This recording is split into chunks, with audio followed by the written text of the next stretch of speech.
नमस्कार, अमर उजाला.com देख रहे हैं आप। आपके साथ मैं हूं सुमित चौधरी। भारत लगातार विकास की राह पर आगे बढ़ रहा है। पिछले कुछ वक्त में भारत की तरक्की की रफ्तार तमाम दिग्गज देशों से भी तेज है। आने वाली सदी भारत की सदी कही जा रही है, क्योंकि देश की बड़ी आबादी युवा है, काम करने की क्षमता रखती है और नए अवसरों को अपनाने के लिए पूरी तरह से तैयार है। लेकिन इसी उम्मीद और तेज विकास के बीच भारत के सामने जो सबसे बड़ी चुनौती खड़ी हो रही है, वो टैरिफ या ट्रेड वॉर नहीं है, बल्कि देश के ज्यादातर शहरों में तेजी से बढ़ता प्रदूषण है। और यही बात अंतर्राष्ट्रीय स्तर पर भारत की अर्थव्यवस्था को करीब से समझने वाली अर्थशास्त्री और हार्वर्ड यूनिवर्सिटी की प्रोफेसर गीता गोपीनाथ ने साफ शब्दों में कही है। उनका कहना है कि आज भारत को जितना नुकसान प्रदूषण पहुंचा रहा है, उतना नुकसान अब तक लगाए गए किसी भी टैरिफ ने नहीं पहुंचाया है। तेज ग्रोथ के साथ लगातार चिंताएं आखिर किस तरीके से बढ़ रही हैं। भारत की जीडीपी ग्रोथ, मैन्युफैक्चरिंग सेक्टर का विस्तार, स्टार्टअप्स की बढ़ती संख्या और इंफ्रास्ट्रक्चर पर हो रहा भारी निवेश यह दिखाता है कि भारत सही डायरेक्शन में, सही दिशा में आगे बढ़ रहा है। दुनिया की बड़ी कंपनियां भारत को एक बड़े बाजार और मैन्युफैक्चरिंग हब के तौर पर देख रही हैं।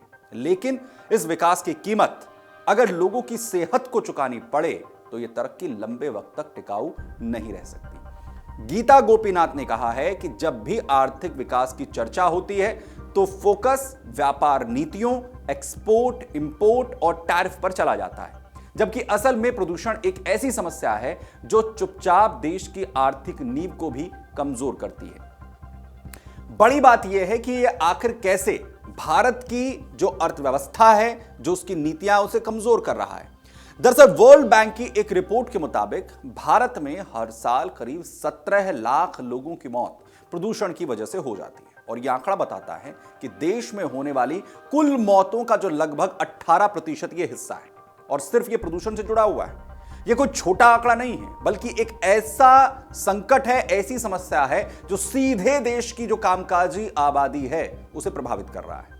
जब बड़ी संख्या में लोग समय से पहले बीमार पड़ने लगते हैं या अपनी जान गंवाने लगते हैं, तो उसका असर सीधा परिवारों तक सीमित नहीं रहता। इसका सीधा असर जो है वो देश की उत्पादन क्षमता, लेबर फोर्स और आर्थिक विकास पर भी पड़ता है। और इसलिए यह कहा जा रहा है कि टैरिफ से कहीं ज्यादा भारी नुकसान इस वक्त प्रदूषण पहुंचा रहा है। वहीं गीता गोपीनाथ ने इसके अलावा बड़ी बातें कही हैं। उनका कहना है कि प्रदूषण से होने वाला नुकसान किसी भी ट्रेड बैरियर या फिर टैरिफ से कहीं ज्यादा बड़ा है। टैरिफ का असर कुछ सेक्टर्स या कुछ समय तक ही सीमित नहीं है, लेकिन प्रदूषण का असर हर दिन, हर शहर और हर नागरिक पर पड़ता है। और प्रदूषण की जो सबसे बड़ी वजह है, उसमें लोगों की काम करने की क्षमता इससे घट जाती है। बीमारियों के इलाज पर लगातार लोगों का खर्च जो है बढ़ता है। सरकार पर हेल्थ सेक्टर का बोझ भी लगातार बढ़ता है। कंपनियों की जो उत्पादन क्षमता है वो प्रभावित होती है। और इन सब का नतीजा यह होता है कि देश की जो विकास दर है वो धीमी पड़ने लगती है। दरअसल लेसेंट काउंटडाउन की तरफ से एक रिपोर्ट भारत को लेकर जो बनाई गई है, उसके मुताबिक साल 2022 में भारत को सिर्फ बाहरी वायु प्रदूषण की वजह से 30 लाख करोड़ का आर्थिक नुकसान हुआ है।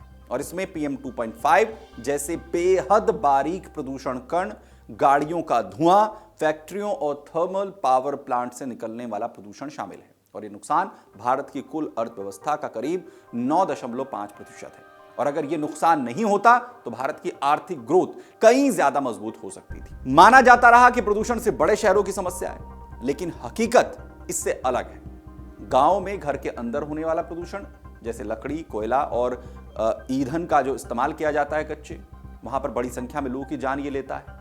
रिपोर्ट्स ये भी कहती हैं कि ग्रामीण इलाकों में प्रति 1 लाख लोगों पर होने वाली मौतें शहरी इलाकों से ज्यादा है, प्रदूषण से होने वाली मौतें। और इसका मतलब यह है कि प्रदूषण का खतरा पूरे देश में फैल रहा है और गांव भी इससे अछूते नहीं। इससे जो विदेशी निवेशक हैं वो भी कहीं ना कहीं चिंता में आते हैं।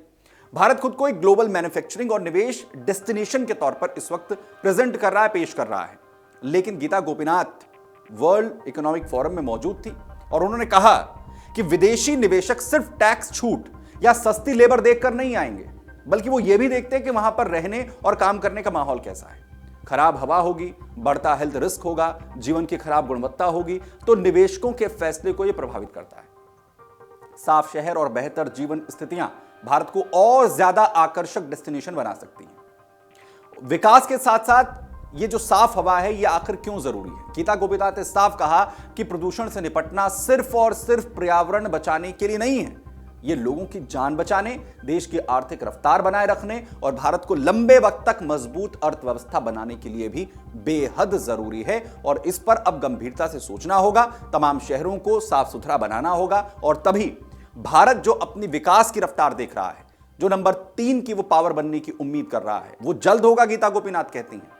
लेकिन अगर इस रफ्तार को बनाए रखना है, उसे जल्द से जल्द अचीव करना है, तो हमें भारत की जो हवा है उसे भी साफ करना होगा। उस पर हमारी जो स्ट्रैटेजी है वो तेजी के साथ काम करने वाली होनी चाहिए।